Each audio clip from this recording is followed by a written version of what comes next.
ఎవరి మనసు నీ మీద ఆనుకొనును వారిని నీవు పూర్ణ శాంతి గల వానిగా కాపాడుదువు. ఎలయనగా అతడు నీ యందు విశ్వాసం ఉంచి ఉన్నాడు.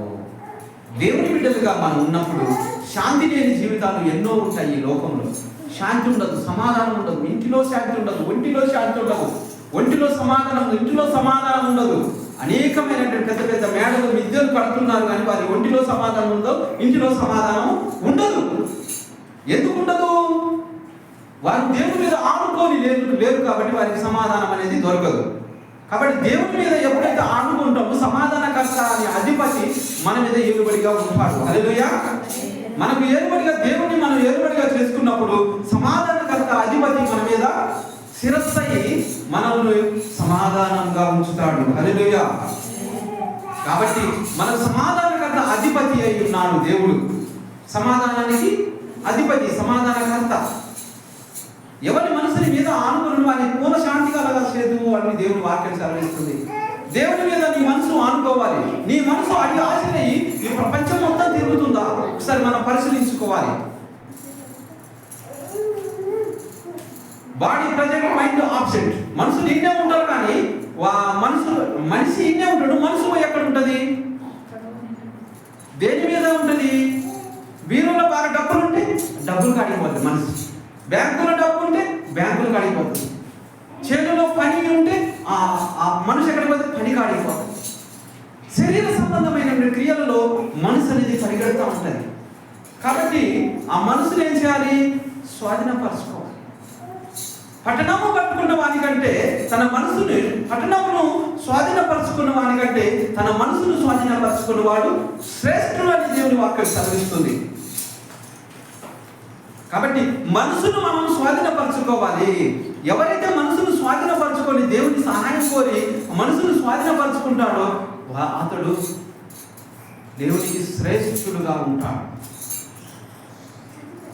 దేవునికి ప్రియమైన బిడ్డలుగాను, ప్రియమైన కుమార్తెలుగాను, ప్రియమైన కుమారులుగాను మనం ఉన్నప్పుడు దేవుడు మనకు సమృద్ధి మనకు అనుగ్రహిస్తాడు. దేవుని బిడ్డ, హల్లెలూయా.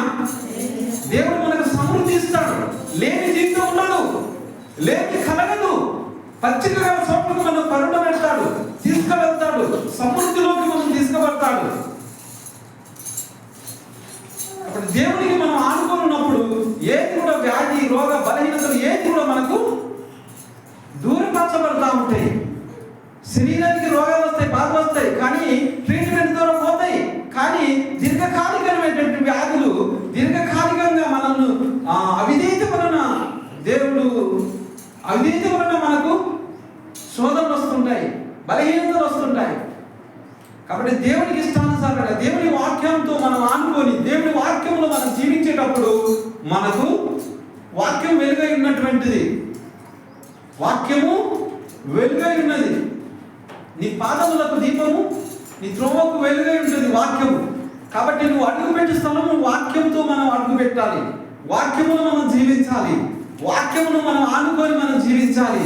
వాక్యములోనే, వాక్యపు లోతులో మన జీవితాలు ఉండాలి. అప్పుడే మనలో ఉన్నటువంటి చీకటి అంధకార శక్తులు అన్నీ కూడా మన నుండి దూరపరచబడతాయి. వింటారా? హల్లెలూయా. చీకటి అంధకార శక్తులని దూరపరచబడాలంటే మనలో ఏముండాలి? అంతరంగంలో వాక్యం ఉండాలి, మధ్యలో వాక్యం ఉండాలి, గదిలో ప్రార్థన ఉండాలి, వీధిలో మనకు సాక్ష్యం ఉండాలి. హల్లెలూయా. కాబట్టి ఇటు రీతిగా మన జీవితం ఉన్నప్పుడు మాత్రమే మనం అనేకులకు మన ప్రత్యక్షత కనపరుచుకుంటాము, మన సహనము కనపరుచుకుంటాము. లేకపోతే గీమ దేవుడి బిడ్డ, గీన దేవుడి బిడ్డనా, గీమ దేవుడి బిడ్డనా, ఇటు రీతిగా ప్రవర్తిస్తుంది, ఇటు రీతిగా మాట్లాడుతుంది అనేకులు చెప్పుకుంటారు. లోకంలో ఆకులై కూస్తూ ఉంటారు దేవుని బిడ్డ. హల్లెలూయా. కాబట్టి లోకంలో నీ యొక్క ప్రత్యక్షత దేవుని బిడ్డగా ఉండాలంటే దేవుని బిడ్డలంటే ఇలా మాట్లాడతారు, దేవుని బిడ్డలంటే ఇలా ప్రేమిస్తారు, దేవుని బిడ్డలంటే ఇట్లా ప్రవర్తిస్తారు అని లోకంలో సాక్ష్యం ఉండాలి. వీధిలో సాక్ష్యం లేదు, గదిలో ఇంటిలో ప్రార్థన లేదు, ఒంటిలో దేవుని వాక్యము లేదు. ఎలా ఉంటుంది జీవితము? లేని జీవితము, ఏమీ ఉండదు. మనకు అన్యులకు ఉన్నది కదా, అంత సమృద్ధి ఉంది కదా, మనకేది లేదు. అన్యులకు ఉంటుంది, అది వాడు సహాయం చేస్తూ ఉంటాడు, దుష్టుడు సహాయం చేస్తాడు. వాడు చివరికి మనము లోకరాజ్యం నిమిత్తము మనము దేవుణ్ణి నమ్ముకున్నాం తప్ప ఏదో డబ్బు కావాలని, ఏదో అది కావాలి ఇది కావాలని కాదు. నీ ఆత్మ వర్ధిల్లుతున్న ప్రకారము నువ్వు అన్ని విషయంలో వర్ధిల్లుతావు. నీ ఆత్మ వర్ధిల్లదు, నీ వాక్యం ఫలించదు. నీ అంతరంగంలో దేవుని ఇచ్చినటువంటి వాక్యం ఫలించదు. ఏది కూడా దేవునికి అవిధేయతగా మనం ఉన్నప్పుడు ఏది కూడా మీకు అన్ని కూడా దూరపరచబడతా ఉంటాయి. హల్లెలూయా. దుష్టుడు వచ్చి మీ ఇద్దరు నుండి ఎక్కిపోతా ఉంటాడు, తీసుకుపోతా ఉంటాడు, అన్ని బాగానే సమృద్ధి చేసేస్తా ఉంటాడు. సంపాదించుకొని మంచి లాకర్లో పెట్టుకుంటారు, కానీ లాకర్లో ఉండదు. దేవునికి స్తోత్రం. హల్లెలూయా. కాబట్టి దేవుని మీద ఎవరైతే ఆనుకుంటారో, దేవుని వాక్యంతో ఎవరైతే ఆనుకుంటారో వారిని దేవుడు ఎలా చేస్తానంటే పూర్ణ శాంతి గల వారిగా చేస్తాను. పూర్ణ శాంతి గల వారిగా